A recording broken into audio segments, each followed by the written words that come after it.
Donald Trump, the President of the United States of America, has just stated that San Jose, along with Lima, Buenos Aires, Mexico City, and other big American or Latin American cities, is very dangerous. In the first place, Donald Trump never came to Costa Rica to attest what he is saying.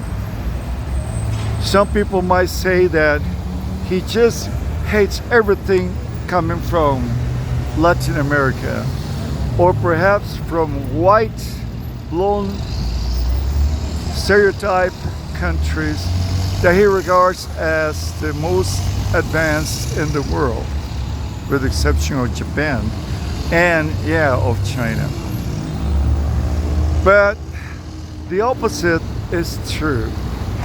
You go to San Jose, is in the first place the city with more cars per habitant in Latin America. Secondly, terrorists have affected the country. Certainly they have had. But on the other hand, the standard of living is high. Why is it that way? We still wonder. Costa Rica, in the beginning of the 19th century, started organizing the country in order to have schools, high schools everywhere, and also with Jose Figueres, most institutions of the country, like electricity and water supply and insurance and banks, were nationalized, or some of those institutions were created to help the development come to the country. It's certainly true that Argentina did just about the same, but later on.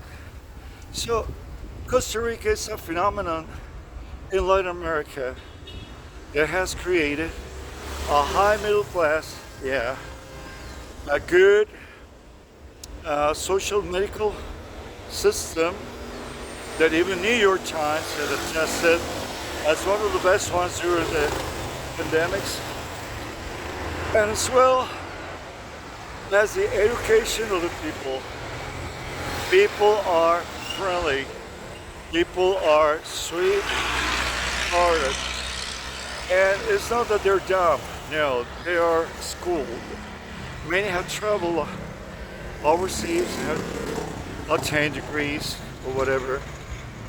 But in fact, the point is, the city has many people who enjoy a good standard of living. This condition goes back to colonial times.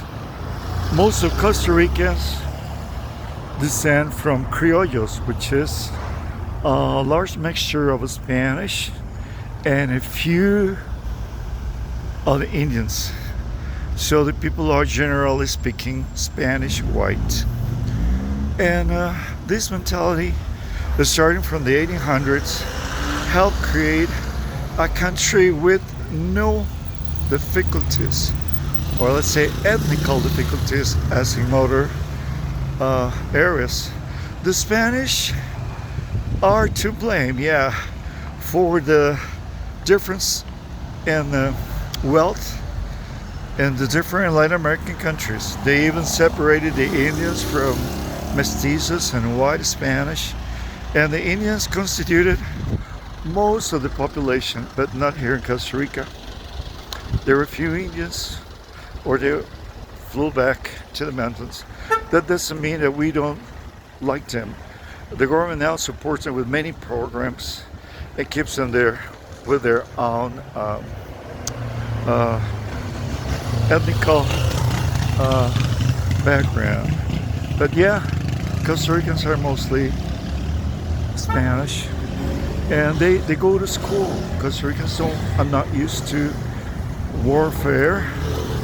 That's why perhaps the people are open when you talk to them, unafraid. And certainly Donald Trump is not right. Costa Rica and this country and the city is not dangerous. It's a small city. Yeah, of course, there are outbursts like anywhere else. I used to live across Donald Trump's house in Mar-a-Lago and Tamarind Street. I want you to go up with me to see if you're not afraid of what it looks like in Miami and West Palm Beach. And there are areas in West Palm Beach who are really scary. Enjoy Costa Rica. Enjoy the people. Enjoy the cultural background and the education of the people. You take care.